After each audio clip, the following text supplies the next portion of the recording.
আসসালামু আলাইকুম ভিউয়ার্স, আশা করি সবাই খুব ভালো আছেন। আমার আজকের রেসিপি ভেজিটেবল চিকেন কাট।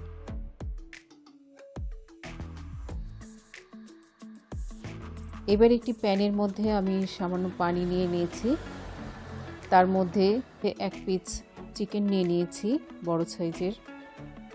এরই মধ্যে দিয়ে দিলাম সামান্য মরিচের গুঁড়া, লবণ, সয়া সস, হাফ টিস্পুন আদা রসুনের পেস্ট দিয়ে আমি মাংসটাকে সিদ্ধ করে নিলাম। সম্পূর্ণ সিদ্ধ হয়ে যাওয়ার পরে মাংসটা তুলে নিলাম এবং হাতের সাহায্যে আমি মাংসটাকে ঝুরি ঝুরি করে নিলাম। এরই মাঝে একটি প্যানের মধ্যে আবার সামান্য একটু তেল দিয়ে দিলাম সামান্য জিরা, হাফ কাপ পেঁয়াজ কুচি, হাফ কাপ গাজর কুচি, সামান্য ধনে পাতা কুচি, কাঁচামরিচ কুচি, গরম মশলা গুঁড়া, গোলমরিচের গুঁড়া, লবণ 1 টিস্পুন লবণ, হাফ টিস্পুন আদা রসুনের পেস্ট, সয়া সস 1 টিস্পুন।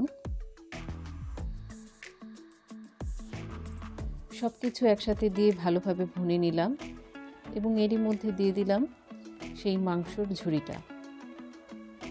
ঝুড়িটা দিয়ে একটু নাড়াচাড়া করে এর মধ্যে দিয়ে দিলাম একটা বড় সাইজের আলু, যা আমি আগে থেকে সিদ্ধ করে রেখেছি। আলুটাকে সিদ্ধ করে ম্যাশ করে নিয়েছি এবং কিছুক্ষণ রান্না করে নিলাম এবং সম্পূর্ণ ঠান্ডা হয়ে যাওয়ার পরে আমি হাতের সাহায্যে চপের মতো করে তৈরি করে নিলাম।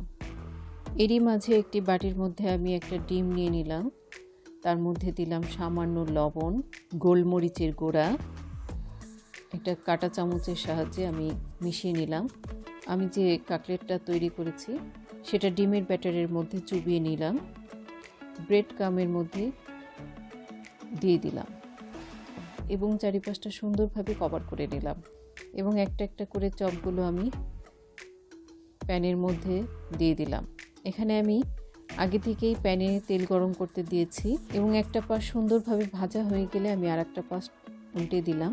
সম্পূর্ণ ডিপভাবে ভাজা হয়ে গেছে আমার এই কাটলেটগুলো এবং তৈরি হয়ে গেল চিকেন ভেজিটেবল কাটলেট। খুব সহজে বাসায় কিভাবে চিকেন ভেজিটেবল কাটলেট তৈরি করা যায় সেই রেসিপিটি আপনাদের জন্য। আশা করি ভালো লাগলে অবশ্যই লাইক দিবেন, শেয়ার করবেন এবং সাবস্ক্রাইব করবেন। আল্লাহ হাফেজ, ভালো থাকবেন।